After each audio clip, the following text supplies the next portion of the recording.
더 글로리의 남자 주인공이자 문동은의 복수 조력자인 주여정은 1989년 1월 16일 생 만 34세이다. 비밀스러운 사연을 지닌 성형외과 기업이로 온실 속의 화투이자 싱그럽게 웃고 때때로 하늘거리는 남자다. 서울에 위치한 대형 종합병원인 서울주병원 병원장 부부의 외동아들로 동은과는 정반대로 유복한 환경에서 올바른 가치관을 지닌 반듯한 부모 밑에서 자랐다. 하지만 가슴 아픈 과거의 트라우마를 지녔는데 여정의 아버지는 환자 신분으로 입원한 살인마 영천을 치료해주려다 목에 급소를 찔려 잔인하게 살해당하고 말았다. 이후 수감된 영천은 이후에도 지속적으로 아버지를 죽였을 때의 쾌락을 표현한 편지를 여정에게 보내왔다. 이 때문에 극심한 스트레스와 함께 증오로 자신의 옆에 항상 피투성이의 영천의 환상을 달고 다닌다. 그 모습은 여정의 영천을 향한 복수심을 나타내며 언젠가 반드시 복수를 하겠다는 자의적 환상이다. 집안에 수십 개의 칼을 구비해 두고 있으며 심지어 본인의 집 비밀번호가 바로 강영천의 죄수번호다. 다만 본인의 현 상태를 그 누구에게도 들키지 않을 만큼 철저하게 정체를 숨기고 있다.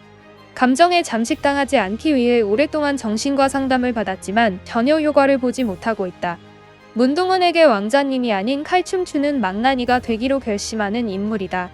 동은의 복수를 돕는 것은 단순한 연정이나 연민이 아닌 복수 동참이라는 계기로 자신의 복수심을 표출하는 분석도 가능하다.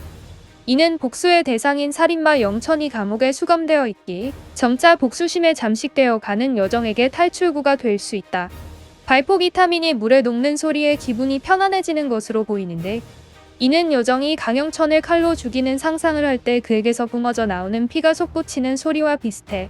그 느낌으로 인해 편안함을 느낀다는 묘사를 보여 여정이 강영천에게 극심한 살인 충동을 느끼고 있음을 알 수 있다.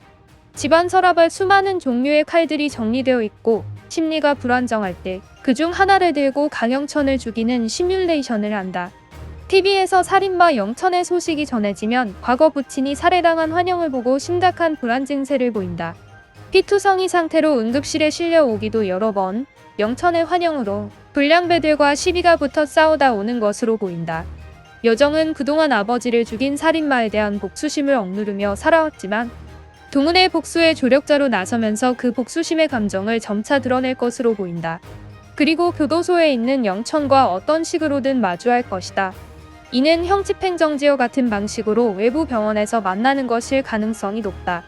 다만 자신의 상상대로 영천을 살해하거나 하는 방식이 아닌 결국에는 그를 용서하는 방향일 것이다.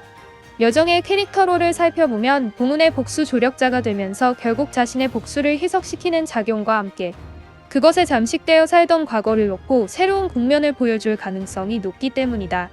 오히려 여정이 아닌 다른 이가 영천을 향한 복수를 실행할 것으로 예상된다. 아마도 여정의 어머니가 그 역할을 할 것으로 생각한다. 문동은이 대학 입학 후 커피숍에서 어색하게 주문하던 모습을 보며 두 사람은 처음 마주쳤다. 이후 상처 입은 상태로 여정이 인턴으로 일하던 병원 응급실 침대에서 동은과 재회한다. 사실 그날은 뉴스에서 아버지를 죽인 살인범 영천의 재판 결과가 나온 날이었다. 그 모습을 본 여정이 평정심을 유지하지 못해 타인과 시비가 붙어 상처투성이인 상태로 응급실에 실려온 것. 여정은 수액의 바늘을 뽑고 떠나려는 동은을 불러 세우고 자신을 이 병원의 의사라 소개하며 그녀를 안심시킨다. 그리고 동은이 그날 영양실조로 응급실에 실려왔음을 알게 된다. 그녀가 신경 쓰인 여정은 동은에게 처방전을 가져다 준다는 핑계로 그녀의 학교로 직접 찾아가기도 한다. 동은을 처음 본 순간부터 호감을 느껴 그녀에게 접근하여 말을 걸고 하도영에게 접근하기 위해 바둑을 공부하던 동은에게 바둑을 가르쳐주면서 선배님이 된다. 1년간의 바둑 과외를 끝으로 고마웠다는 말과 함께 동은이 떠나려 하자 동행하고 싶다는 말로 고백한다. 하지만 동은은 여정을 그저 세상 풍파를 겪지 않은 도련님으로 취급하며 완곡히 거절. 여정은 굴하지 않고 그녀에게 가끔씩 문자를 보내며 안부를 전한다. 시간이 흘러 기차에서 동은과 우연히 다시 만나 동은이 임용고시에 합격해 선생님이 되었고 세명시로 갈 것임을 듣는데 이에 여정은 동은과 바둑 과외를 했던 시절이 자신의 인생 중에 가장 힘든 시기였었다고 말한다. 명함을 주고 언제든 연락하라는 인사를 하지만 이후 자신이 보내온 안부 문자에 답하지 않다가 7에서 8년 만에 동은이 시알리스가 무슨 약이냐고 묻는 문자가 자신에게 온 것을 본 여정은 동은이 바둑 과외를 끝냈을 때 모진 말을 하며 자신을 거절한 것에 대해 사과하는 모습을 보고 선을 긋는다는 것을 눈치챈다. 여정과의 지속적인 교류를 거부하는 그녀에게 굴하지 않고 자신과 사귀자는 말을 하는 여정에게 동우는 자신은 왕자님이 아닌 칼춤 추는 망나니가 필요하다는 말을 전하며 완곡히 거절한다.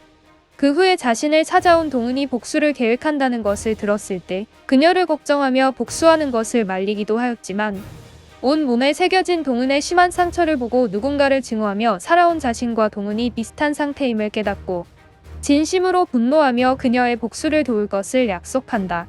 동훈은 여정의 집 비밀번호가 왜 3724인지 물어보는데 그 번호는 강영천의 죄수번호였고 아직 강영천에 관한 원한에 대한 감정 정리가 안 된 여정은 동훈에게 질문을 바꿔볼 생각이 없냐고 물으며 넘어간다. 동훈이 알려준 대로 자신이 있던 병원의 안치실에 있는 윤소희의 시체를 확인하려 했지만 시체는 이미 사라진 후였다. 공식적인 남주인공임에도 불구하고 현재 공개된 파트 1의 경우 문동훈의 복수에 초점이 맞춰지다 보니 분량이 매우 적다. 현재 파트 1 기준으로 작중 주요 인물들 중 내내 동훈과의 접점만 있다가 파트 1 극후반부에 가서야 도영과의 접점까지만 만들어진 상황이다. 본격적으로 동훈의 복수의 조력자로 나서는 만큼 파트 2에서는 더 많은 인물들과 엮일 가능성이 높다. 이러한 점들 때문에 주여정과 문동은 사이 커플링이 어색하다는 평도 일부 존재한다. 극중 분위기가 복수극 위주로 어둡게 흘러가다 보니 사랑스럽고 따뜻한 성격인 여정이 드라마와는 어울리지 않는 측면 때문. 또한 남주인공 포지션임에도 파트 1에서의 분량이나 위치가 애매하게 잡힌 점 또한 그러한 관점에 힘을 싣는 부분. 다만 주여정이 유독 상냥한 성격인 건 맞지만 자신의 아버지가 살해당한 뒤 자택에서 칼로 강영천을 죽이는 상상을 하며 심리적인 안정을 취하고 강영천이 TV에 나온 것으로 인해 상습적으로 사고를 쳐 상처투성이로 응급실에 실려올 정도로 날이 서 있으며 동훈과 같은 아픔을 지닌 인물이기에 드라마의 주제와는 벗어나지 않는다고 볼 수 있다. 해당 인물의 이름이 여정인 이유는 드라마 더 글로리가 동훈의 복수를 완성시키기 위한 여정을 함께하기 때문이다. 주여정은 캐릭터상 복수를 꿈꾸지만 손에 피를 묻힐 수 있는 인물은 아니다. 복수가 성공하고 비극을 맞지 않기 위해선 법적인 테두리 안에서만 움직여야 하는 것이 현실이다. 파트 2 공개 영상에서 추락하는 남성의 실루엣이 주여정이라는 추측이 존재하지만 그것은 아마도 최악의 바닥으로 무너지는 도영일 가능성이 높다. 학폭을 소재로 다루며 해피엔딩을 추구하고 피해자의 안식을 그리고 싶은 김은숙 작가는 아마도 행복한 웃음까지는 아니어도 최소한 여정과 동훈의 편안함 정도에 이르는 결말을 만들 것으로 기대된다. 더 글로리 파트 2는 3월 10일 넷플릭스에서 나머지 8회가 전부 공개된다. 시청해주셔서 감사합니다. 좋아요 한번 눌러주시면 다음 영상 제작에 큰 힘이 됩니다.